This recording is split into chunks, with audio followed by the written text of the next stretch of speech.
असीम सौंदर्य और पवित्रता की प्रतीक इस गुलाबी नगरी को नमन करती हूँ।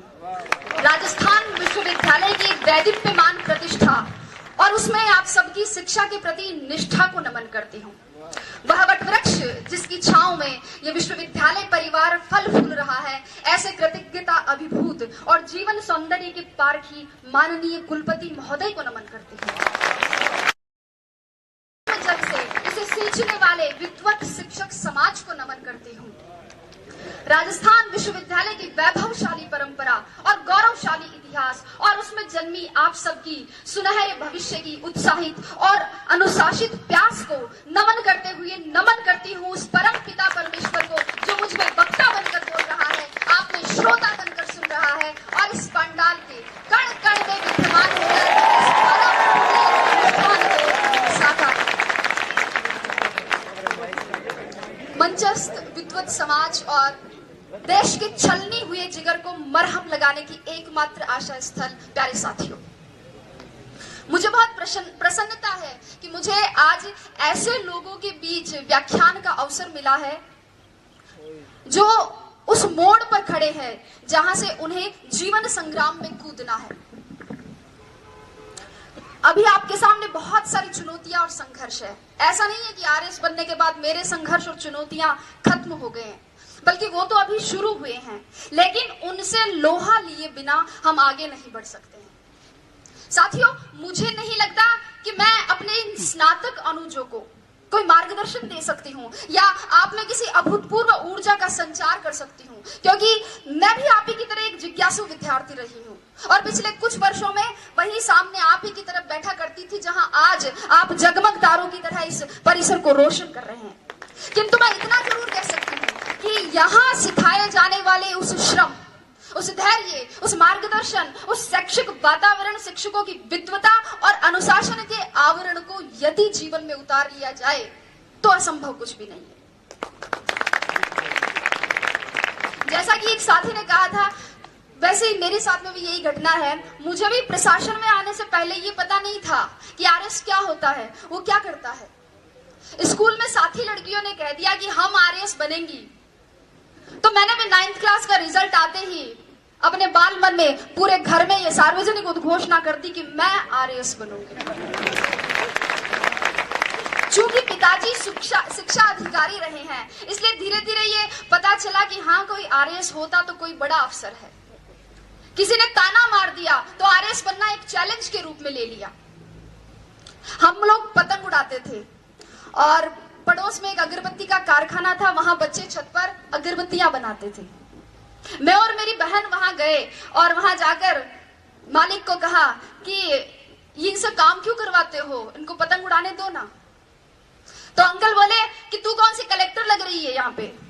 मैंने सोचा कलेक्टर कौन सी तोप होता है, और अगर ये कोई तोप होता है तो एक गोला तो मैं भी दागूंगी।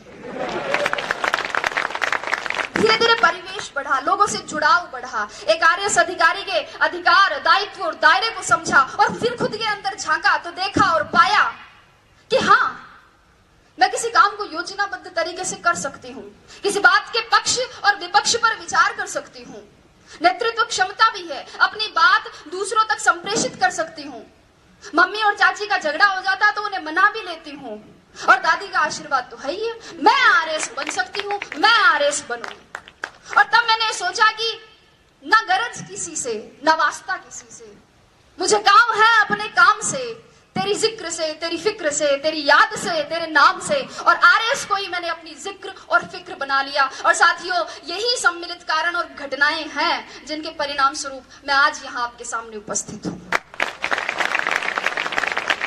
ये सब कहने का मेरा मकसद सिर्फ और सिर्फ इतना ही है कि आप सब ये तय करें कि आप आरएस आईएएस क्यों बनना चाहते हैं, अपना उद्देश्य निश्चित करें। आपके भी आरएस आईएएस बनने के मेरी तरह अनेक कारण और बहुत सारी प्रेरणाएं हो सकती है, लेकिन अब समय यह है कि समय रहते उनको पहचान। रिजल्ट आने के 5-7 महीने तक मुझसे एक सवाल बार बार पूछा गया और शायद उसी सवाल का जवाब देने के लिए आज भी यहाँ बुलाया गया है कि आपकी सफलता का रहस्य क्या है, उसका मूल मंत्र क्या है। साथियों, और मेरा जवाब हर बार घुमा फिराकर एक ही होता है परिश्रम, परिश्रम और परिश्रम। लेकिन ये समयबद्ध, सकारात्मक और लक्ष्योन्मुखी होना चाहिए। टॉपर कोई भी हो सकता है, आवश्यकता सिर्फ लगन, मेहनत और धैर्य की है। थोड़ा संक्षेप में बात करते हुए अब मैं आती हूं परीक्षा के विविध स्तरों पर। जैसा कि आप सभी को पता है, परीक्षा के 3 स्तर है। संक्षेप में ही चर्चा करूंगी। प्रारंभिक स्तर पर, प्रारंभिक परीक्षा के लिए एक एक बिंदु की तैयारी के लिए सटीक और स्पष्ट तैयारी की जरूरत है।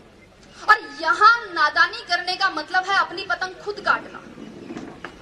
वस्तुतः दोस्तों, प्रारंभिक परीक्षा की तैयारी मुख्य परीक्षा के दृष्टिकोण से करनी चाहिए और बिना किसी शॉर्टकट की उम्मीद लगाए करनी चाहिए। जिस व्यक्ति ने कभी हाथी नहीं देखा है, अचानक उसके सामने अगर हाथी आए तो क्या होगा? डर जाएगा। इसलिए आप पिछले वर्षों के, चाहे प्रारंभिक परीक्षा हो चाहे मुख्य परीक्षा हो, पिछले वर्षों के प्रश्न पत्रों का विश्लेषण कर सबसे पहले अपने डर को दूर भगाएं। अक्सर विद्यार्थी इस असमंजस में रहते हैं कि तैयारी कहां से शुरू करें, कैसे शुरू करें। मेरे हिसाब से 9वीं 10वीं की मानक पाठ्य पुस्तकों जैसे एनसीईआरटी बुक्स, इनसे सबसे पहले अपना आधार मजबूत बनाएं और फिर इसके साथ ही किसी एक राष्ट्रीय और राज्य स्तर के समाचार पत्र या और किसी एक मासिक पत्रिका का नियमित अध्ययन करें। जो बिंदु समझ में नहीं आए उन्हें याद करने के लिए नोट्स बना लें और परीक्षा से पूर्व उनका अधिकाधिक रिवीजन करें। ये थी प्रारंभिक परीक्षा। मुख्य परीक्षा की बात करें। मुख्य परीक्षा वास्तव में इस परीक्षा का निर्णायक चरण है, जिसका इस परीक्षा में 88% योगदान है। और यहां ध्यान दीजिएगा, यहां उत्तर की कसावट और उसका सर्वोत्तम प्रस्तुतिकरण ही कामयाबी का मूल मंत्र है। मुख्य परीक्षा से पहले इन प्रश्नों पर विचार करें कि परीक्षा का पाठ्यक्रम किस प्रकार का है, पैटर्न किस तरीके का है, सवाल पूछे जाने का ट्रेंड क्या रहा है, मानक पाठ्य सामग्री कहां से और कैसे मिलेगी, उत्तर लेखन के लिए रणनीति और समय प्रबंधन कैसे करना है, पूर्व में सफल रहे अभ्यर्थियों की क्या रणनीति रही है, कितनी मेहनत जरूरी है, कितनी मूवीज और पार्टियों में नहीं जाना है, कितनी गप्पे एग्जाम के बाद के लिए छोड़नी है, व्हाट्सएप को मोबाइल में कब तक अनइंस्टॉल रखना है। इन सभी प्रश्नों के सवाल आप खुद खोजें और अगर नहीं मिले तो आप कुलपति महोदय को धन्यवाद दें कि उन्होंने इसका समाधान करवा दिया। दोस्तों, वास्तव में प्रत्येक अभ्यर्थी, प्रत्येक विद्यार्थी के पढ़ने का तरीका, उसके सोच की गहराई, पारिवारिक परिस्थितियां और समय की उपलब्धता अलग अलग होती है। अगर आप इन सवालों के जवाब खोज लेते हैं तो आपकी आधी समस्या का समाधान हो जाएगा। अब बात करती हूं साक्षात्कार की। जैसे कि पुष्पा जी ने कहा था कि साक्षात्कार आपके ज्ञान का नहीं अपितु आपके व्यक्तित्व का परीक्षण है। साक्षात्कार में सामान्यतः एक अभ्यर्थी की मानसिक सजगता, ध्यान दीजिएगा, मानसिक सजगता, समीक्षात्मक दृष्टिकोण, नेतृत्व, निर्णय क्षमता, रुचि की विविधता, सामाजिक संगठन की योग्यता, बौद्धिक और नैतिक ईमानदारी और इसके अलावा आसपास की घटनाओं में, आसपास के परिवेश में घटित हो रही घटनाओं में अभिरुचि और दृष्टिकोण की गहन जांच होती है। सभी प्रश्नों का उत्तर देना एक अच्छे साक्षात्कार का प्रतीक नहीं है और कुछ प्रश्नों का उत्तर न देना साक्षात्कार के बिगड़ने का परिचायक भी नहीं है। वस्तुतः ये तो सामने आ रही आपकी अवधारणाओं और आपके हाव भाव पर आधारित है। महत्वपूर्ण ये नहीं कि कितने प्रश्नों का उत्तर दिया, अपितु ये है कि उत्तर किस प्रकार दिया। अक्सर विद्यार्थी मुझसे पूछते हैं कि मैडम साक्षात्कार के लिए कक्ष में जाने से पूर्व क्या करें, दरवाजा खोल के अनुमति कैसे मांगे, हिंदी में मांगे या अंग्रेजी में मांगे, कुर्सी पर उनके कहने पर बैठे कि खुद बैठ जाए, बैठते वक्त हाथ टेबल पर रखे, पांव पर रखे, सिर पर रखे, कहाँ रखे।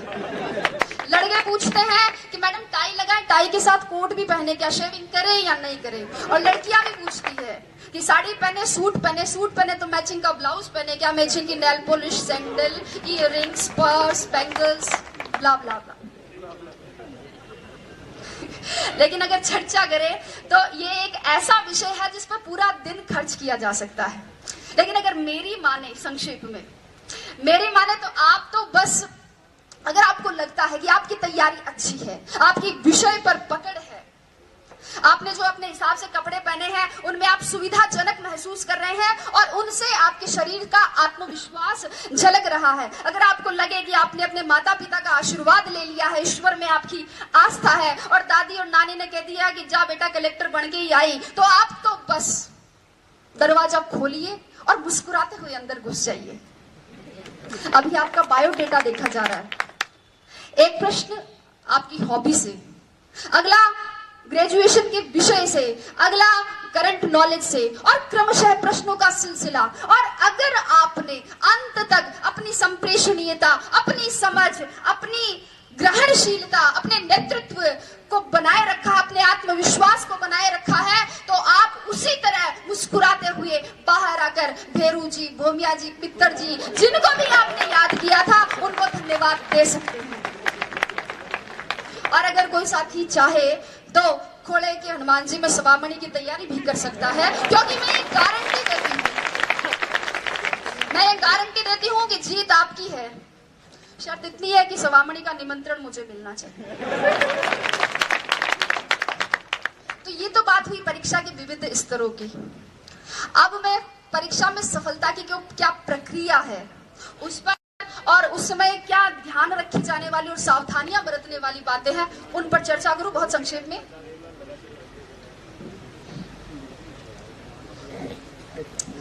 चूंकि अपनी ये जो सफलता की प्रक्रिया, इसको मैं एक कृषि के रूपक से बताना चाहूंगी। अगर मैं बोल रही हूं और आपको लगता है कि समय ज्यादा नहीं हो रहा और आप बोर नहीं हो रहे, तो एक बार तालियां बजाकर स्वागत करें।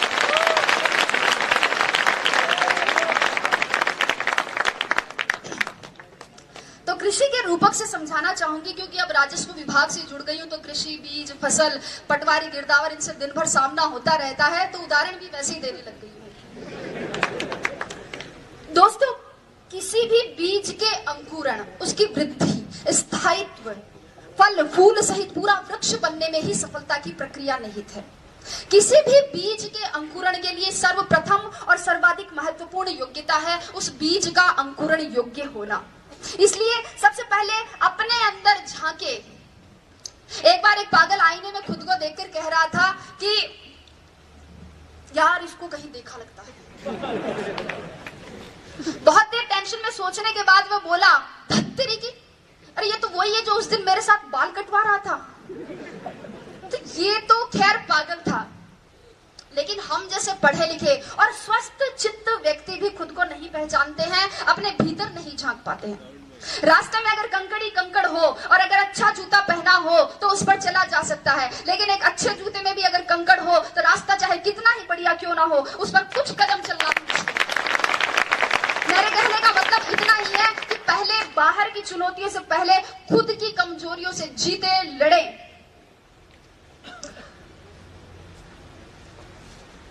बीज के अंकुरण के बाद अंकुरण के लिए आवश्यकता होती है उपजाऊ भूमि की, और मुझे नहीं लगता कि प्रतियोगिता के दौर में उपजाऊपन के मामले में राजस्थान विश्वविद्यालय का कोई सानी होगा।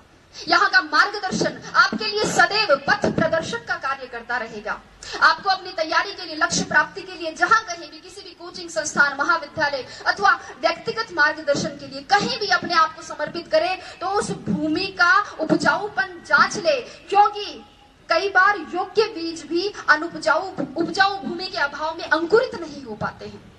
बीज के अंकुरण के पश्चात आवश्यकता होती है खाद, कीटनाशक और उत्प्रेरकों की। विद्यार्थी के लिए खाद का काम करते हैं उसकी कक्षा, उसकी पुस्तकें, उसके मित्र, उसका जो पढ़ाई का आसपास का माहौल है वो, उसके गुरुजन जो उसे एकाग्रता और ज्ञान संचय की विधि प्रदान करते हैं। एकाग्रता पर थोड़ा सा, कुछ विद्यार्थी ऐसे होते हैं जो पढ़ते हुए टीवी, रेडियो चलाते, एफएम चलाते हैं, और कुछ बच्चे ऐसे होते हैं जो कान में ईयरफोन डालकर म्यूजिक सुनते हुए फिर पढ़ाई करते हैं। और अगर पास में पड़ोस में कोई शादी हो रही हो, रात्रि जागरण हो, तो उन्हें डिस्टरबेंस होता है। सर, मैं अपना उदाहरण देना चाहूंगी कि मेरे घर के इस तरफ मंदिर है और इस तरफ मस्जिद। सुबह उठते ही इधर से घास खाए गैया, दूध पिए ग्वाल, छोटो सो मेरो मदन गोपाल शुरू हो जाता था। तो उधर ला इलाहा इल्लल्लाह मुहम्मदुर रसूलुल्लाह के साथ शाम ढलती थी। बारात भी उधर से ही जाती थी सतराम के जयकारे भी। लेकिन मैं आपको बता दूं कि मैंने अपनी पूरी पढ़ाई अपने घर की छत की तरफ जाने वाली उस आखिरी सीढ़ी पर बैठकर की थी, और मुझे हर तरह के शोरगुल में एकाग्रता का इतना अभ्यास हो गया था कि पता ही नहीं चला कब होली की गैर निकल गई और कब ढोल ताशों के साथ मुहर्रम के ताजिए। पढ़ते वक्त मोबाइल बंद रखे।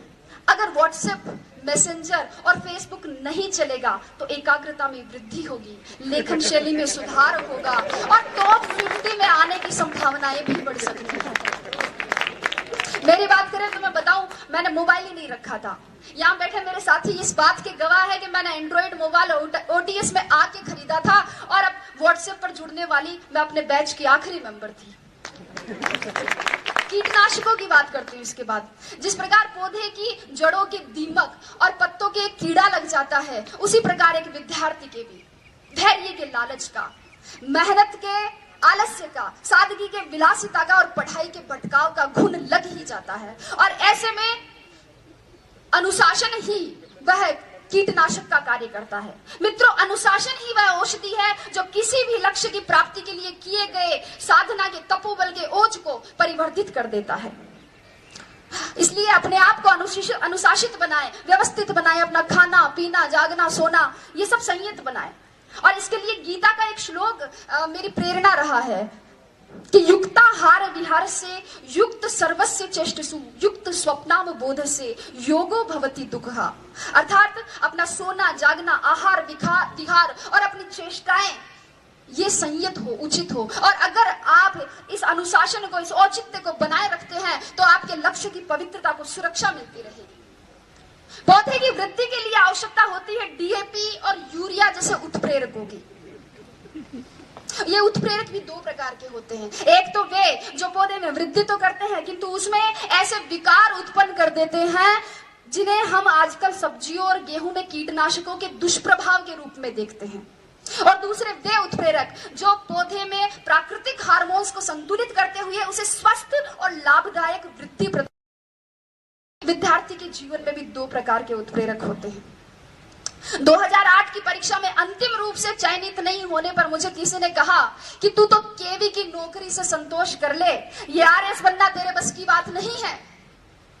तो एक दूसरे मित्र ने कहा कि गिर को कर रे कंथड़ा, हिरण कशो घी खाए, आंख चरे और पून भगे, घोड़ा स्यू आगो जाए। कि हिम्मत कर, हुंकार भर, हिरण कौन सा घी खाता है लेकिन घोड़ों से आगे जाता है। एक था उत्प्रेरक और दूसरा था दुष्प्रेरण।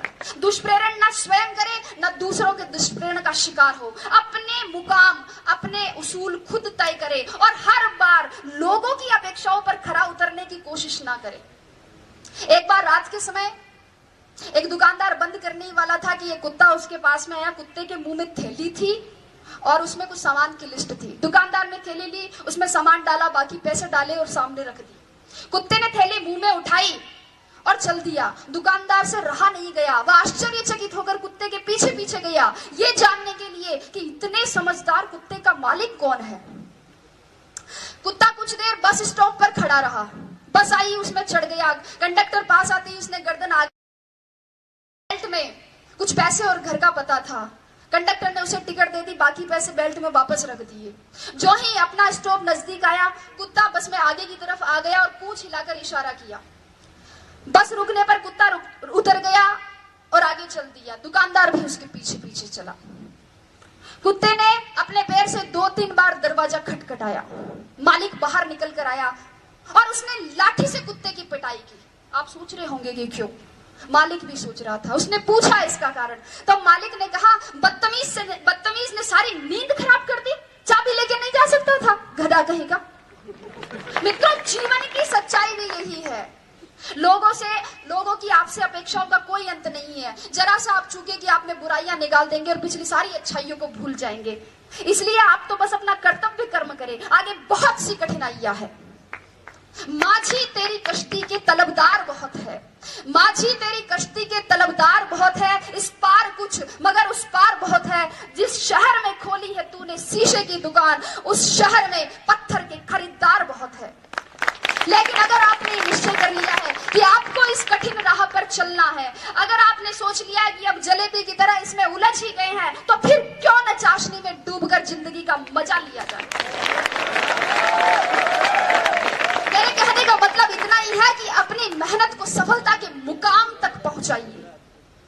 अपना संबल खुद बनिए, अपनी तारीफ खुद करिए। बुराई करने के लिए तो पूरा जमाना बैठा है। जिन लोगों की नजरों में बुरे हैं आप, कह दे उन्हें कि वे नेत्रदान कर सकते हैं।